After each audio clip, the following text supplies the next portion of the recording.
विशामहे। ओम शांति शांति। आप सभी वैद्यगणों ने अपना जो माइक है वो म्यूट रखना है। जब मैं अनम्यूट करने को बोलूंगा तभी ऑन करना है।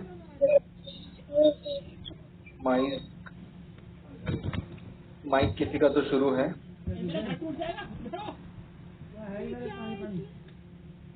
देखो क्या क्या रखते इधर का भी हिस्सा गया आपका। क्या पापा के लिए बनाया, पापा को करवा दिया तुमने। अभी चुप चुप थोड़ी जल्दी करना हो गया मुझे। ठीक है।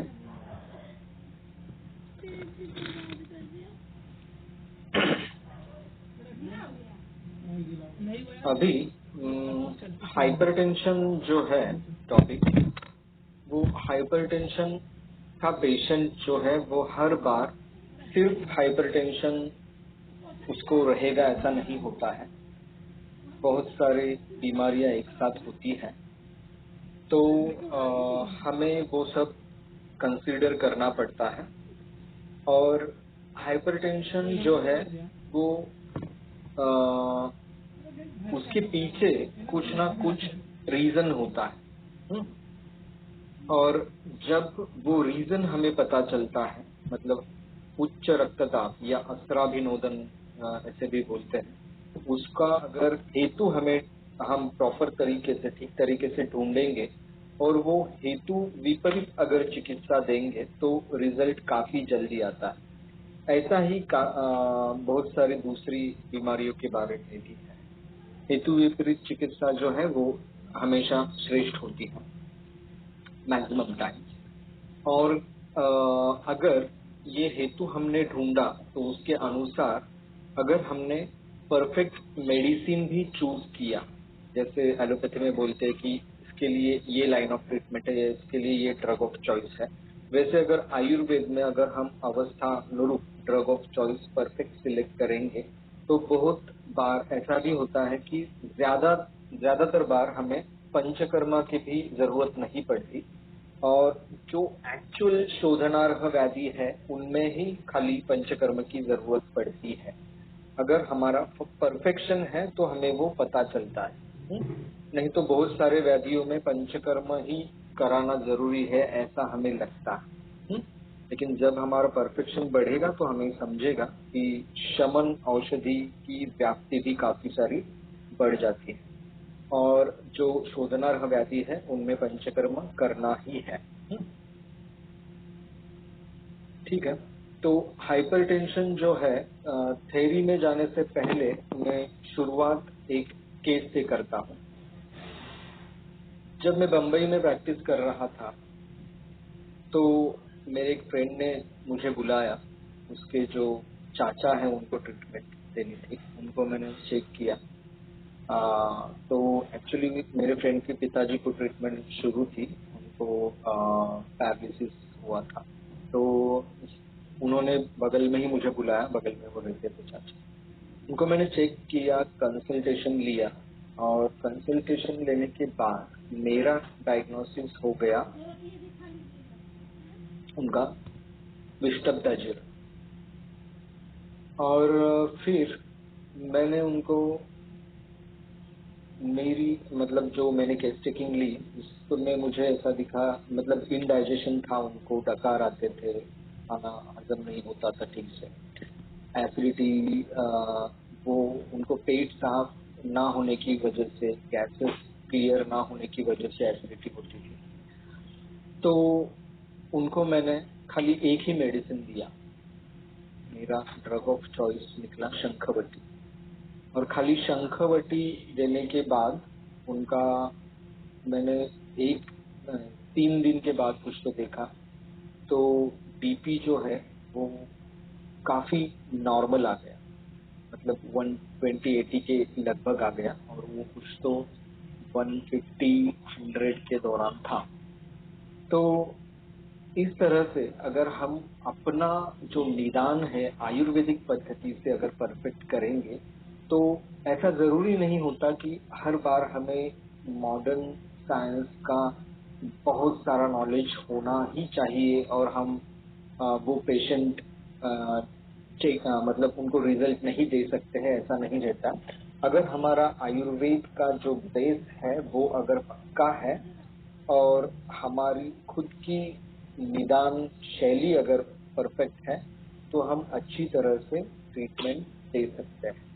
और रहा सवाल मेडिसिन टेपर करके बंद करना, ये जो है ये उनके एलोपैथी जो डॉक्टर है उन पे अगर हम निर्भर रखेंगे तो बेहतर रहेगा। लेकिन उसमें भी कुछ मर्यादाएं आती है कि कभी कभी ऐसा होता है, बहुत बार ऐसा होता है कि आ, आ, बहुत चुनिंदे ऐसे डॉक्टर होते हैं जो एलोपैथी डॉक्टर जो कंजर्वेटिव ट्रीटमेंट पे बिलीव करते हैं और आयुर्वेद योग ऐसे जो शास्त्र है उन पे भी बिलीव करते हैं। तो अगर उनका आयुर्वेद और योग ऐसे शास्त्रों को उनका विरोध है या कंजर्वेटिव ट्रीटमेंट के लिए वो पैशनेट नहीं है, तो ऐसे जो डॉक्टर्स हैं उनके पास जब मेरे देखने में ऐसा आता है कि वो डोज ज्यादातर टेपर करना या बंद करना, इसमें ज्यादा मतलब वो रुचि अच्छी तरीके से नहीं लगते या कमांड नहीं होती। तो उस वक्त डॉक्टर चेंज करना पड़ता है, एलोपैथी डॉक्टर।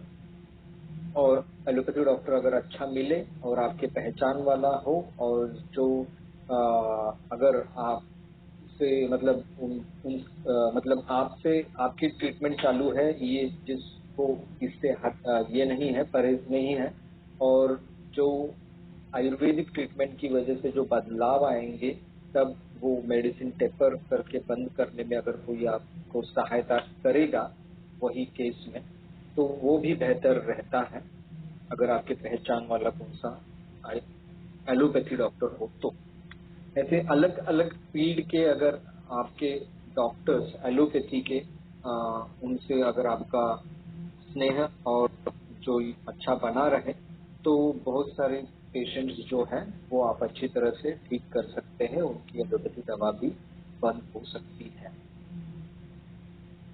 ठीक है। और खाली एक प्रॉब्लम रहता है मेडिको लीगल एस्पेक्ट का, इसलिए हम दवा कम करके बंद करने का अपने पास नहीं रहेंगे तो बेहतर रहता है। और अगर हमें करना है तो कंसेंट फॉर्म भर के लेना है, उसके लिए अलग से कंसेंट फॉर्म क्रिएट करना पड़ेगा। ठीक है। तो ये जो है कुछ प्रैक्टिकलिटी मैंने बताई। अभी हमें क्या करना है, जैसे हमारा निदान अगर परफेक्ट हुआ तो ड्रग सिलेक्शन हमें प्रॉपर करना है, ये मैंने बताया। तो उसके अनुसार कम से कम दवा में हम अच्छा रिजल्ट दे सकते हैं। और एक प्रैक्टिकल चीज आपको बतानी थी, आयुर्वेदिक पेशेंट्स में भी कुछ रुग्ण ऐसे होते हैं कि वो उनको डिटेल में कुछ अगर बताएंगे तो वो बाउंस होने के चांसेस रहते हैं। मतलब क्रिस्टल क्लियरिटी अगर आप बताएंगे कि इसका मूल निदान जो है वो अजीर्ण निकला या कुछ आपने बताया अभिदग्धाजीर्ण या विष्टब्धाजीर्ण जो कुछ निकला है, तो उसके अनुसार दवा देने से ये नॉर्मलाइज हो रहा है।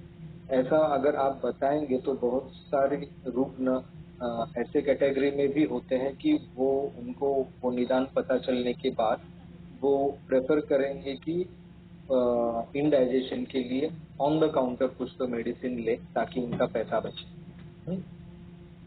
ऐसे सोच वाले कुछ पेशेंट्स रहते हैं। तो एक्चुअली फॉलो का जो महत्व है वो हम डॉक्टर्स को ही ज्यादा पता रहता है, वो रुग्ण को नहीं पता रहता है।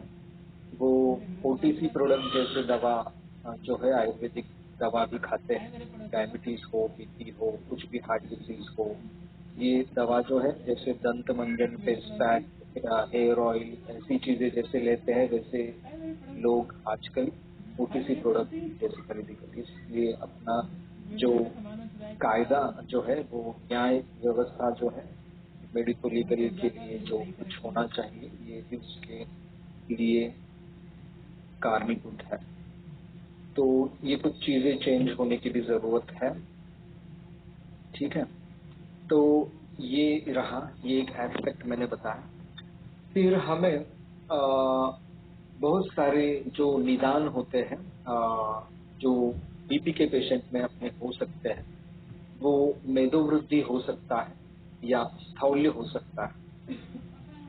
मेदोवृद्धि और स्थौल्य जो है ये दो अलग अलग चीजें हैं, अलग अलग व्याधि हैं। ये बहुत सारे जो वैद्यगण हैं वो इसमें गफलत करते रहेंगे। स्थौल्य जो है वो स्थौल्य में शुद्धाधिक्य या ये सिम्टम भी होता है, और मेदोवृद्धि में जो है शुद्धाधिक्य या तृष्णाधिक्य सिम्टम नहीं होता है। मेदोवृद्धि जो है उसमें खाली मेद का वर्धन होता है और जो भी खाते हैं उसका मैक्सिमम मेद में रूपांतरण होता है। जैसे जिनको कफ की बीमारियां होती है उनके शरीर में भी ऐसा प्रॉब्लम होता है कि कुछ खाएंगे तो उसका दुष्ट कफ या कफवृद्धि उसकी वजह से होती रहती है, खाने से कफ बनते रहता है। नॉर्मल खाना खाएंगे फिर भी उससे उनका कफ बनता है, जो दुष्ट कफ है या कफवृद्धि होती है। तो वैसे ही ये अग्नि का प्रॉब्लम होता है। तो मेदोवृद्धि और स्थौल्य ये अलग अलग चीजें हैं, ये पहले ध्यान में रखिए। तो मेदोवृद्धि हो सकता है, स्थौल्य हो सकता है, चिंताधिक्य या उन्माद अपस्मार या कौन सी भी मानस विकार हो सकता है, ये मूल कारण हो सकता है उच्च रक्तदाब के पीछे। या फिर कॉन्स्टिपेशन हो सकता है या विदग्धाजीर्ण हो सकता है। ऐसे बहुत सारे अलग अलग जो निदान है वो अपने पेशेंट्स के हो सकते हैं। शोध भी हो सकता है, अपना निदान आयुर्वेदिक पद्धति का निदान के बारे में बोल रहा हूँ, और वो जो अपना मूल निदान होता है उसकी अगर हम चिकित्सा करेंगे तो हमें रिजल्ट जो है वो अच्छी तरीके से मिलता है। तो इसलिए हाइपरटेंशन का अगर पेशेंट है तो पूरा मॉडर्न साइंस के अनुसार हाइपरटेंशन हमें पता होना चाहिए, और आयुर्वेद का बेस पक्का नहीं होगा ऐसा आप सोचेंगे तो जो ये है प्रॉब्लम सॉल्व नहीं होता। ठीक है, मॉडर्न की कुछ चीजें आप बाद में पढ़ेंगे साइड बाय साइड तो भी चलेगा, लेकिन पहला आयुर्वेद का बेस पक्का होना जरूरी है। तो हम अभी थोड़े डॉक्यूमेंटेड जो है उसमें जाएंगे। थोड़ा आपको थ्योरी पोर्शन अभी बताता हूँ। मेरी स्क्रीन शेयर कर रहा हूँ, जो ये थायराइड मतलब जो आपको डॉक्यूमेंट बता रहा हूँ लेकिन क्लिनिकल ही बताऊंगा इसमें में भी।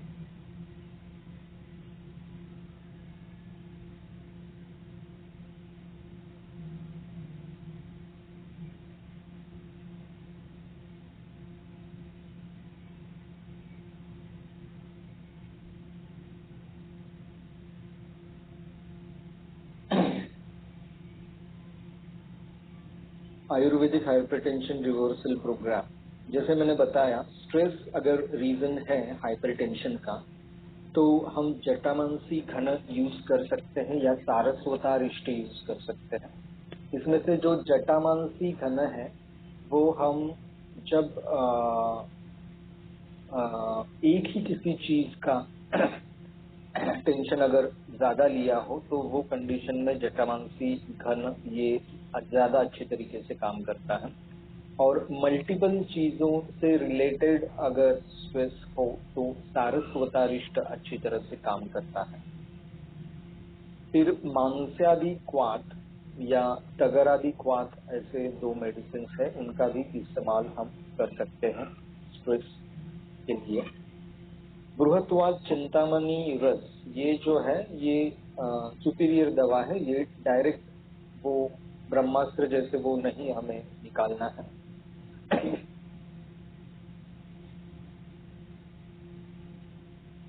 लास्ट चॉइस रखना है। फिर विरेचन, रक्तमोक्षण और शिरोधारा। ठीक है, ये जो है वो हम एज पर केस डिसाइड करते हैं कौन सा पंचकर्म करना है। वमन भी इंडिकेटेड हो सकता है, लेकिन हाइपरटेंशन में मोस्टली हम वमन अवॉइड ही करेंगे। क्योंकि बीपी बढ़ने की संभावना ज्यादा रहती है वमन के वक्त और फिर इमरजेंसी आ सकती है।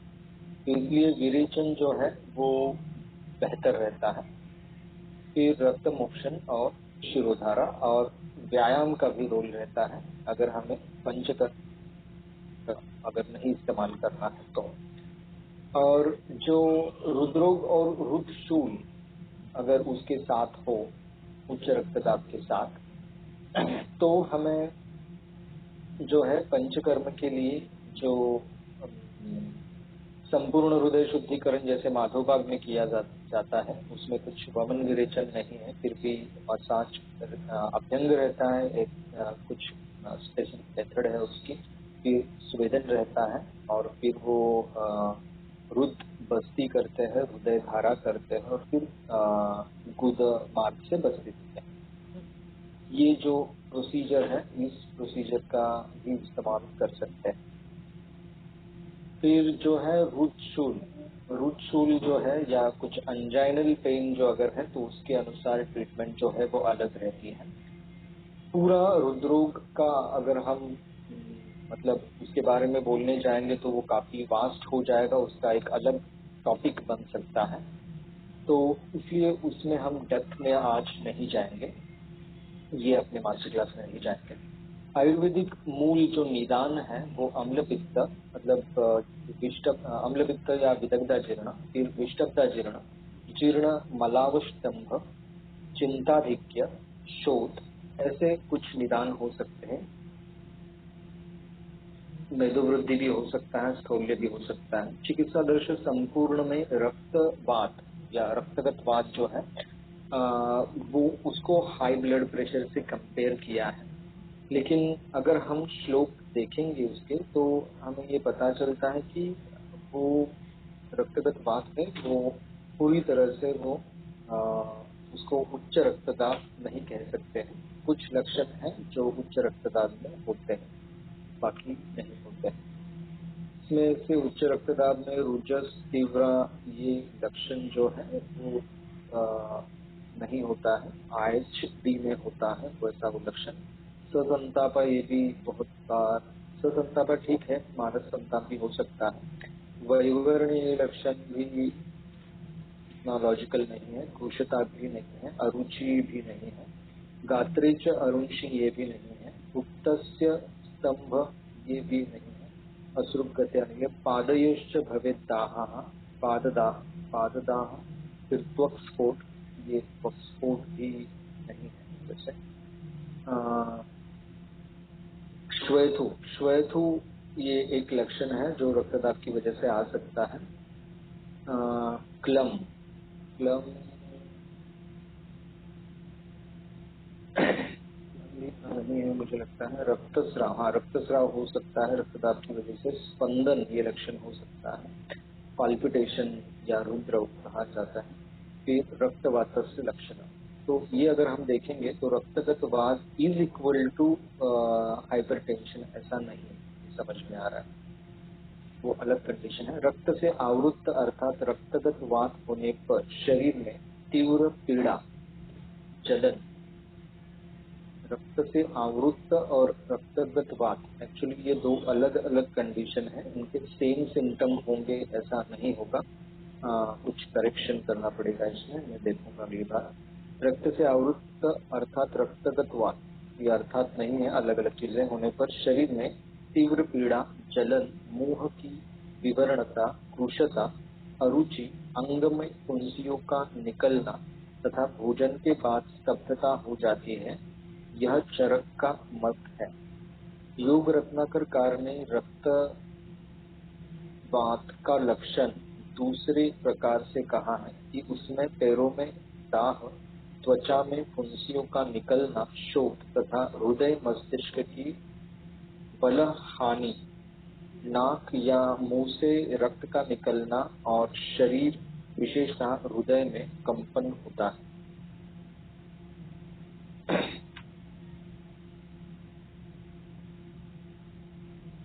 ठीक है,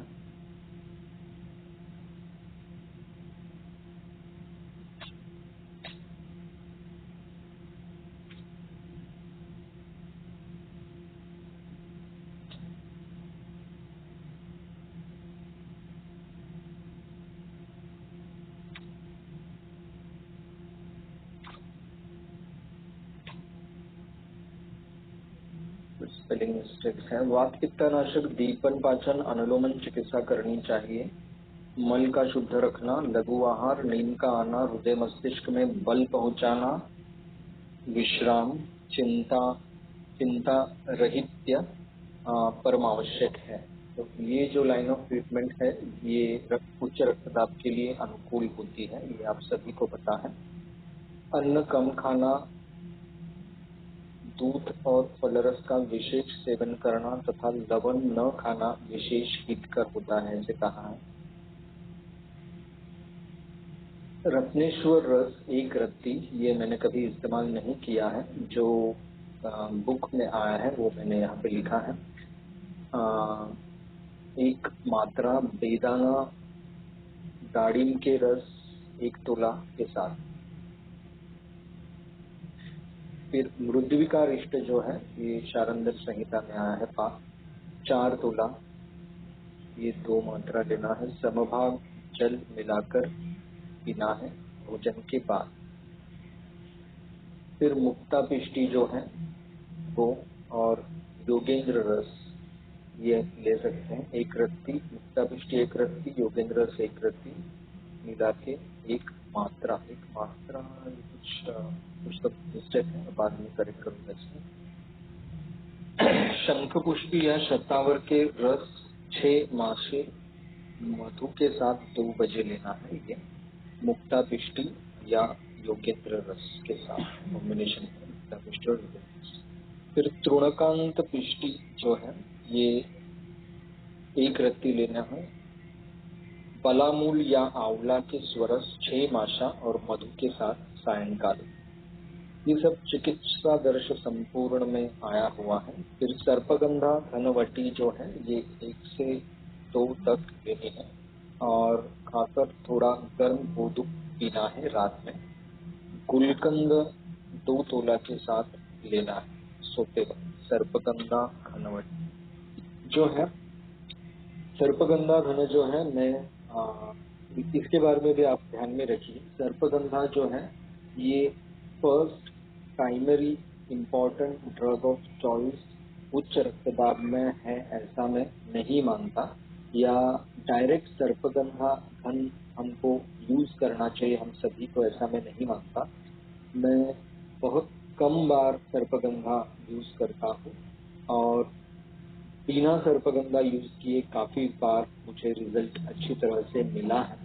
तो उच्च रक्तदाब का अगर पेशेंट है आपके पास तो हर बार उसको सर्पगंधा यूज करके सर्पगंधा आप ये जो औषधि है उसका व्यय भी मत कीजिए, और शरीर को जो चिकित्सा है वो मतलब जैसे मैं हमेशा कहता हूँ, नींबू काटने के लिए छुरी का ही इस्तेमाल करना है, तलवार का इस्तेमाल हमें नहीं करना है।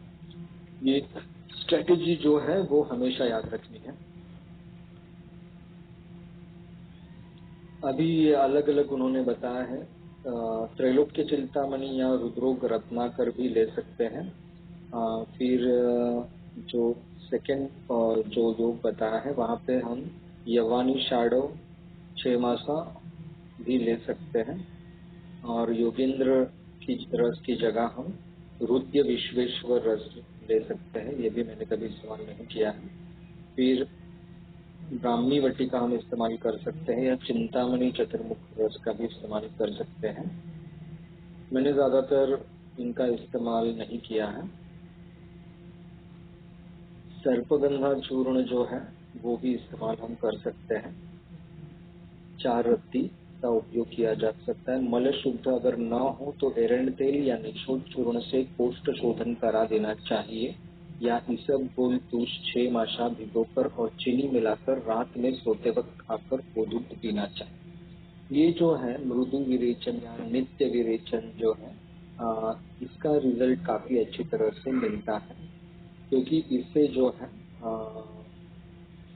जो वॉल्यूम जो है ब्लड का जो वॉल्यूम है वो उसका जो लोड रहता है वो कम होता है। सिर में शतधोक क्रूद या हिमांशु तेल मलना चाहिए, ये जो है ठीक है। शिरो अभ्यंग इसका इस्तेमाल हमें करने के लिए बताया है, वो प्रैक्टिकली हम करते भी हैं।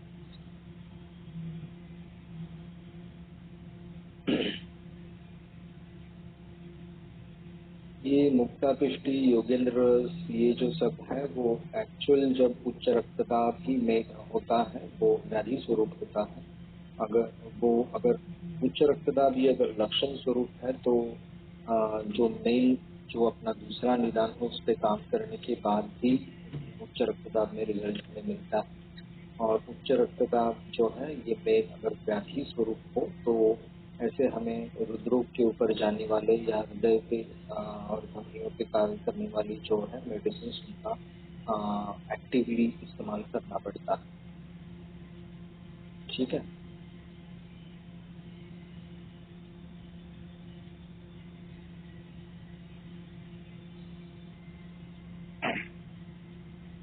गाँव में औषधि रत्न करके एक बुक है, उसमें रक्त दबाव वृद्धि के लिए जो चिकित्सा बताई गई है। उपदंश विष, अति शराब सेवन से उत्पन्न मदात्य, क्विनाइन का अधिक सेवन, गरम गरम चाय आदि का अति व्यसन, मानसिक परिश्रम, क्रोध, शारीरिक अति परिश्रम, मधुमेह आदि क्षयकारक रोग और मलावरोध आदि कारणों से रक्त दबाव बढ़ जाता है। ठीक है, यहाँ पे काफी सारे जो हेतु है या वो बताए गए हैं। उपदंश विष की वजह से रक्त दबाव मतलब हाइपरटेंशन हो सकता है, या फिर मदात्य की वजह से हो सकता है, क्विनाइन का अधिक सेवन करने से हो सकता है, गरम गरम चाय आदि अति व्यसन से हो सकता है, मानसिक परिश्रम की वजह से, क्रोध से और शारीरिक अतिश्रम और मधुमेह या मलावरोग, इन कारणों से उच्च रक्तदाब हो सकता है। फिर सिर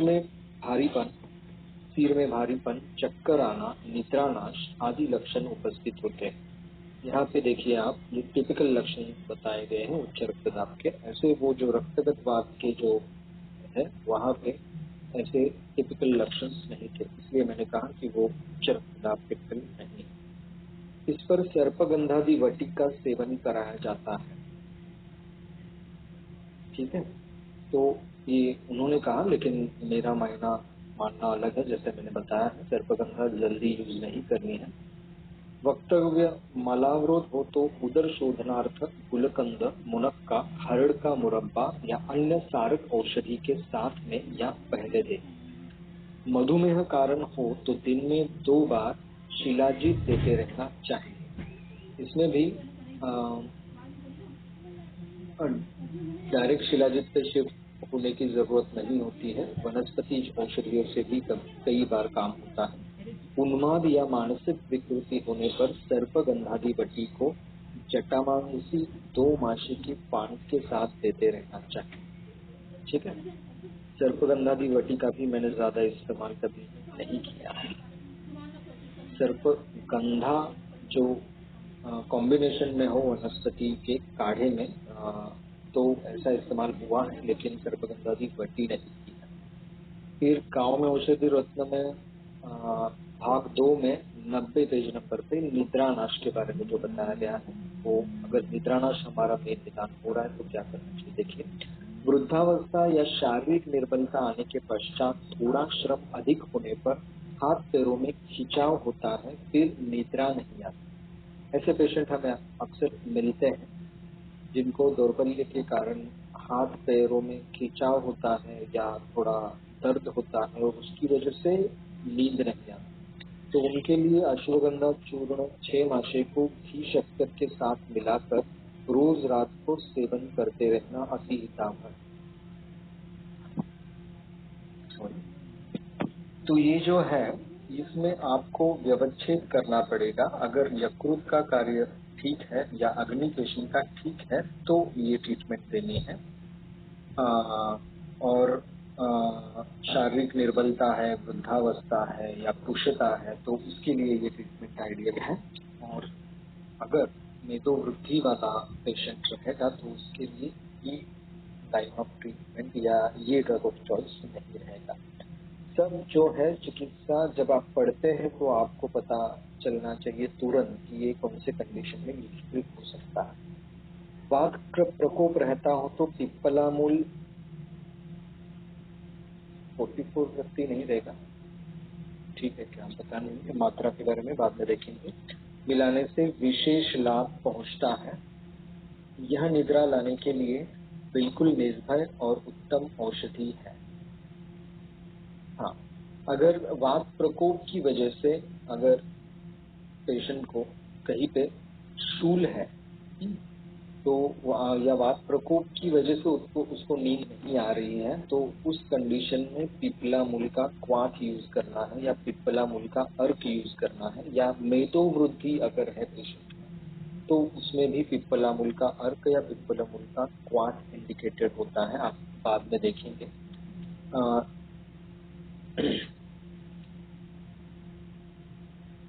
व्यसन के कारण अगर रक्तदाब की वृद्धि हो तो अजवाइन का अर्क पिलाने से शराब पीने की लालसा कम हो जाती है। ये प्रूवन है, सिद्ध औषधि है, ये आप यूज कर सकते हैं मदान्त्य में, या आपको अगर दारू छोड़नी हो किसी पेशेंट की, बंदे छोड़ना हो तो ओवा का अर्क, अजवाइन का अर्क पानी में डाल के वो पीने के लिए दे सकते हैं, डेली देना है। ये अजवाइन की जो मात्रा है वो आपको ठीक से तय करनी होगी। ज्यादा मात्रा में अजवाइन देने से वो अजवाइन जो है वो उष्ण गिर सकती है। धमासा, धनिया, जीरा, फांड, इसका भी हम इस्तेमाल कर सकते हैं। अगर पित्त वृद्धि ये अगर कारण हो तब धमासा इस्तेमाल कर सकते हैं, और तभी धनिया जीरा का फांड इस्तेमाल कर सकते हैं।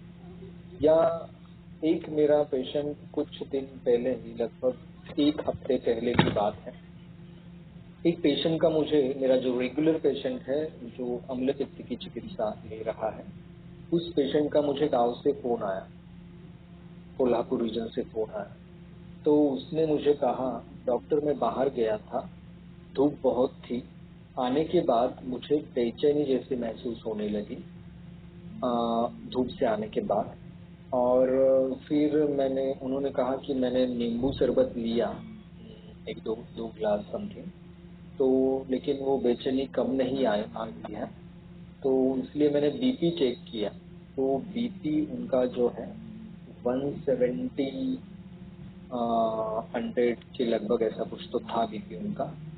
तो फिर हमने क्या किया, उनको जो जैसे नींबू शरबत जो है वो देने के लिए मैं भी बोलने वाला था, तो लेकिन वो ऑलरेडी ले चुके थे और उनको फर्क नहीं था। तो धूप में जाके आने के बाद मैंने विचार किया, आतप सेवन की वजह से उनका जो है उच्च रक्तदाब हुआ है, वो भी एक्यूट में हुआ है, वो क्रोनिक केस नहीं है।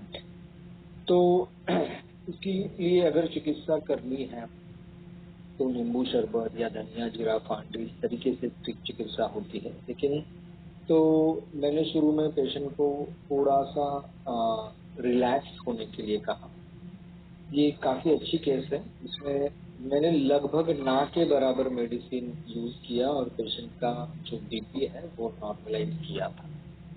उनको मैंने खाली योग निद्रा करने की एडवाइस दी, और योग निद्रा में क्या कमांड देने हैं वो भी उनको बताया। तो उन्होंने योग निद्रा ली, वो सबकॉन्शियस स्टेट में बीच बीच में जा रहे थे, बीच बीच में उनको नींद लग रही थी, वापस वो कमांड दे रहे थे, ऐसा शुरू था। ये नॉर्मली होता है पेशेंट से। तो उनको काफी अच्छा लगा योग निद्रा के बाद, तो उन्होंने दूसरी बार वापस की योग निद्रा। ये मैंने जब बाद में कॉल किया तब मुझे पता चला। और उनका जो बीपी है वो 150/90 या 140/90 ऐसा कुछ तो आया था। हाँ, 150/90 आया योग निद्रा करने के बाद। फिर योग निद्रा करने के मतलब ये जो मैंने बताया उसके 1 घंटे बाद उनका फोन आया था, फिर उनका बीपी इतना कम हुआ था। उसके बाद मैंने उनको रिलैक्स होने के लिए कहा। उनका जो बीपी है कम हुआ था, और लेकिन जो पल्स है, जो पहले उनकी 120 बता रही थी, वो पल्स 120 ही बता रही थी। तो मैंने उनसे पूछा, आपने कुछ टेंशन लिया है क्या ज़्यादा, या एंशियस हो गए हो क्या, ये ऐसा बीपी बढ़ा है इसलिए? तो उन्होंने बताया हाँ शायद हो सकता है, एंशियस हुआ होगा।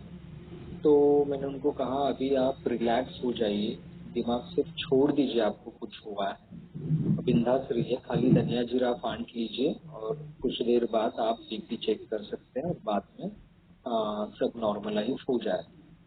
तो उन्होंने धनिया जीरा फांट लिया और फिर वो उनका वापस उन्होंने मुझे फ़ोन नहीं किया। दूसरे दिन उन्होंने मुझे फ़ोन किया, तो दूसरे दिन फ़ोन किया और उन्होंने मुझे बताया कुछ नहीं, रात को भी नींद अच्छी हो गई तो सब नॉर्मलाइज हो गया और मैंने ज़्यादा पल्स देखा नहीं, क्योंकि पल्स उस दिन जो है वो एंजाइटी की वजह से फिर पल्स देख के वो पल्स बढ़ी है ऐसा दिखेगा तो उसका वापस एंशियस इम्पैक्ट आ रहा था, इसलिए उन्होंने वो अवॉइड किया। और उनको भी ध्यान में आ गया योग निद्रा से फर्क गिरा है, फिर वो एंजाइटी से हो रहा है तो रिलैक्स लेंगे तो नॉर्मल हो जाएगा। तो वो प्रॉपर जो बुकिश अपना बीपी होता है वो उससे नहीं आया, लेकिन उनका जो बीपी है जनरली 130/90 ऐसा रहता है। जो डायस्टोलिक है वो रेगुलर फॉलोअप में भी उनका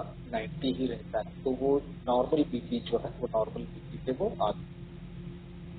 तो ये जो पेशेंट है, आपको ये जो उदाहरण इसलिए मैंने दिया कि डायरेक्ट सर्पगंधा या बड़ी बड़ी मेडिसिन की बहुत बार जरूरत नहीं होती। अगर अपना निदान अगर परफेक्ट है तो अद्रव्य चिकित्सा या अल्प द्रव्य चिकित्सा से हम और वनौषधि द्रव्य की चिकित्सा से हम अच्छी तरह से रिजल्ट दे सकते हैं।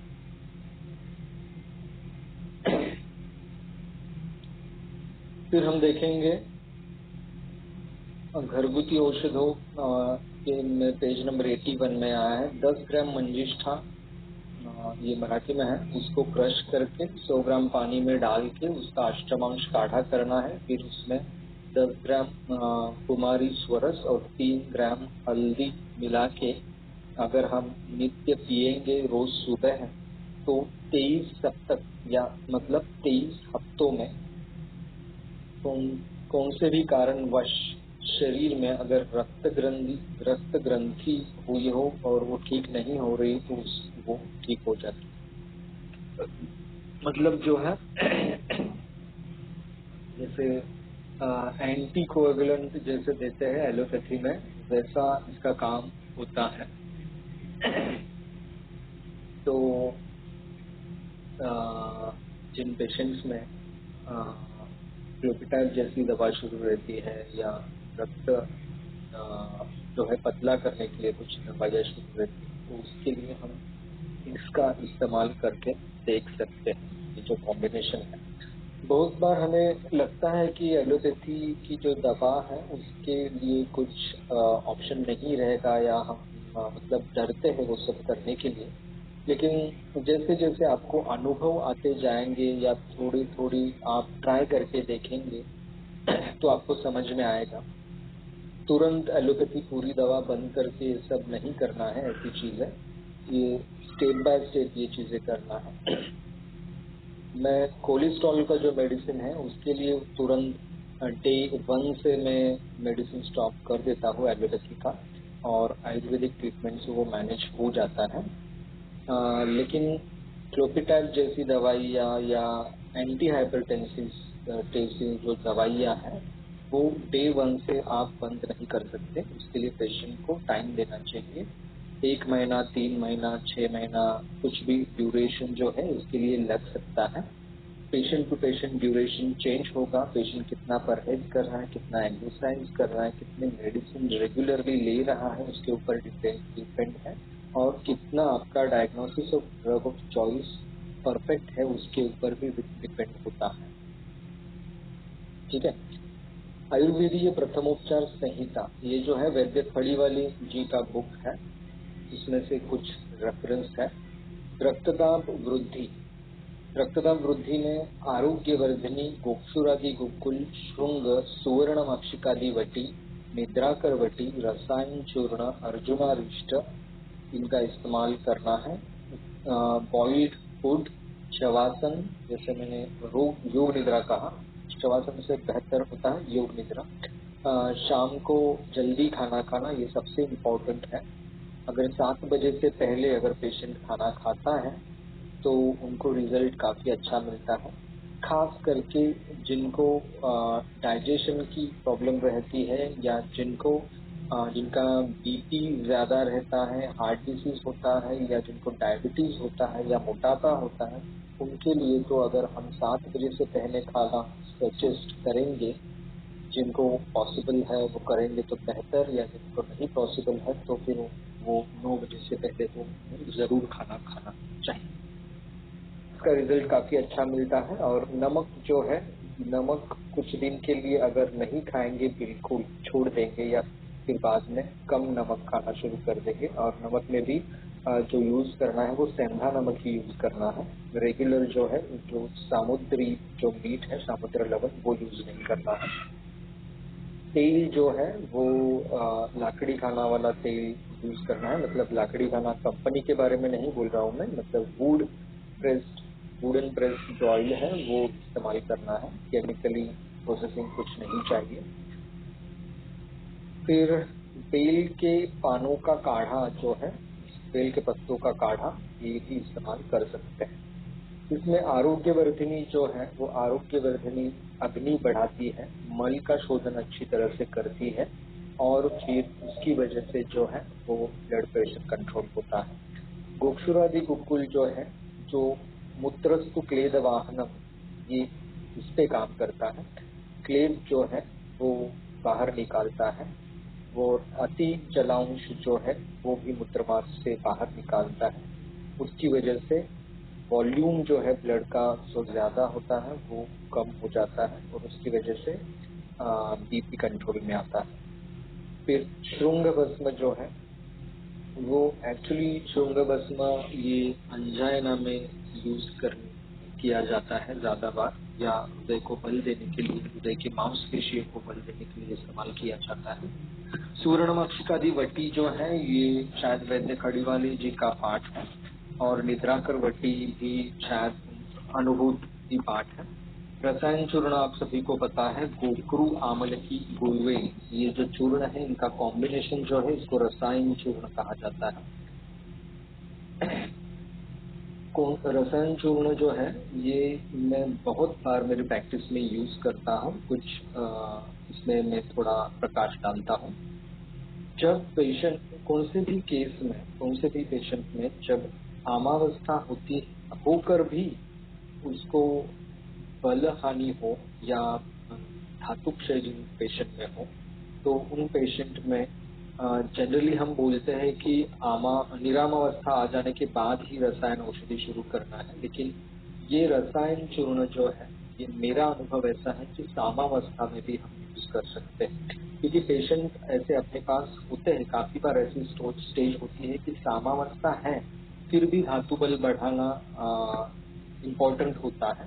डायरेक्ट धातु बल बढ़ाने वाली दवा इम्पोर्टेंट होती है। तो ऐसे कंडीशन में हम रसायन चूर्ण इस्तेमाल कर सकते हैं, क्योंकि उसमें गुरुची है गोखरू और आमलकी के साथ। इसकी वजह से ये सामावस्था में भी अच्छी तरह से काम करती है। फिर जो है अर्जुनारिष्ट है, ये भी डायरेक्ट हृदरोग वाली कंडीशन में इस्तेमाल करना है। ठीक है। बाकी बेल के पत्तों का काढ़ा इस्तेमाल का हम कर सकते हैं, इसका मैं अभी लॉजिक नहीं बता सकता मुझे। फिर यशस्वी आयुर्वेदिक उपचार पृष्ठ क्रमांक 111 में जो आया है रक्तदाब वृद्धि के बारे में, उसमें आगंतुल और एक्चुअली सॉरी, यशस्वी आयुर्वेदिक उपचार ये जो है ये वैद्य खड़ी वाले जिनका बुक है उनमें से है।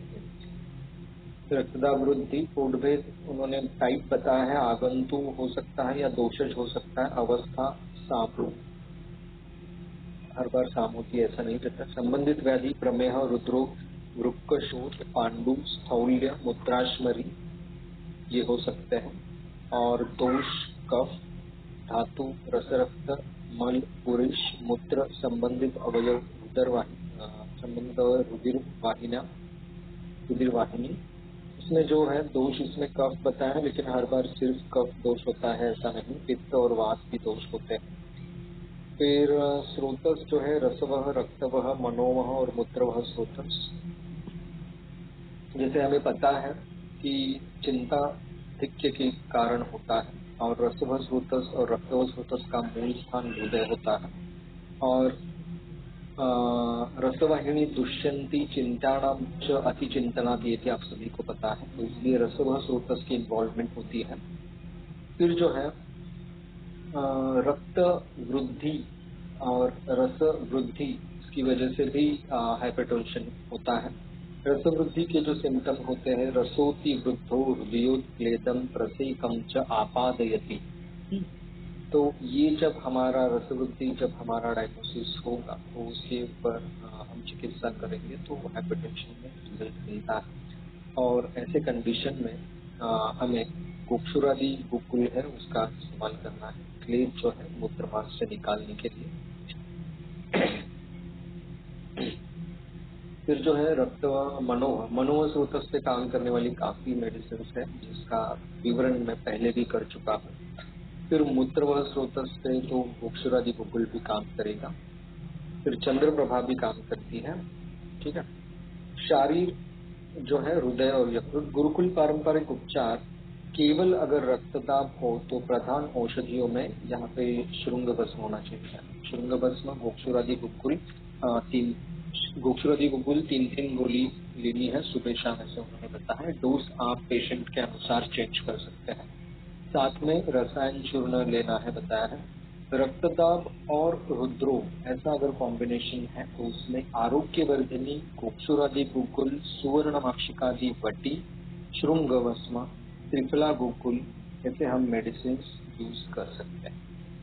इसमें आप देख सकते हैं एक्चुअली जब संतर्पणोत्थ संप्राप्ति होती है तब आरोग्यवर्धिनी और त्रिफला गोकुल जैसी दवाइयाँ यूज करनी है, ये आप हमेशा याद रखिए। और आरोग्यवर्धिनी जो है, जो पित्त प्रकृति या पित्त प्रधान विकृति वाली जब कंडीशन होती है तब आरोग्यवर्धिनी नहीं इस्तेमाल करनी है। कफवात और वात कफ, ये परमुटेशन कॉम्बिनेशन में आरोग्यवर्धिनी आइडियली इंडिकेटेड है। फिर गोक्षुरादि गुकुल तो मैंने बताया कैसे हो काम करता है। श्रृंग भस्म का भी मैंने बताया है। सुवर्ण माक्षिकादि वटी के बारे में अभी मैं ज्यादा विवरण नहीं कर सकता। त्रिफला गुकुल जो है ये भी संतर्पणोत्थ कंडीशन में यूज करना है।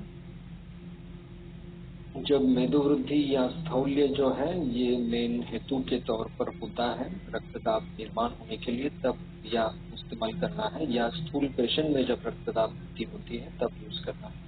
त्रिफला गुकुल में त्रिफला और पिपली ये और गुकुल ऐसा मेन इंग्रेडिएंट है। तो त्रिफला गुकुल से भी पित्त प्रधान जो विकृति या प्रकृति के इंसान होते हैं उनमें त्रिफला गुकुल संभाल के यूज करनी होती है, क्योंकि गुददाह या पर रेक्टल ब्लीडिंग मतलब मल से रक्त आना, ये जो है ये त्रिफला गुकुल की वजह से पेशेंट्स में हो सकता है। ठीक है, ये होते हुए मैंने देखा भी है एक पेशेंट में। अगर और त्रिफला गुकुल के साथ साथ अगर पेशेंट अल्कोहलिक है और वो अल्कोहल भी ले रहा है तो श्योर शॉट गुददाह और पीआर ब्लीडिंग होती है, ये ध्यान में रखें।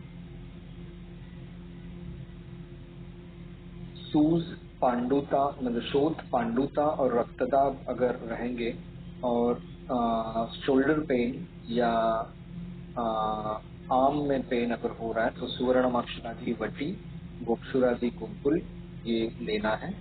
शोथ हो, पांडुता हो और रक्तदाब हो। और ये शोल्डर पेन और आर्म पेन जो है ये जनरली ये एमआई में सिम्टम ये दिखता है। ठीक है। फिर अगर दौर्बल्य हो तो श्रृंग की गोलियां लेनी है, उन्होंने बताया। खंडित निद्रा अगर रहेगी तो निद्रा कर वटी रात को सोते समय 6 गोली लेना है। एक्चुअली डायरेक्ट निद्रा कर वटी पे जाने की जरूरत नहीं है। जटामांसी पांट है अपने पास, सारस्वतारिष्ट का ऑप्शन है, या औषधि कषाय है, या तगरादि कषाय है, काफी सारे ऑप्शन है। फिर मानसिक तान की वजह से अगर रक्तदाब बढ़ा हो तो ब्राह्मी वटी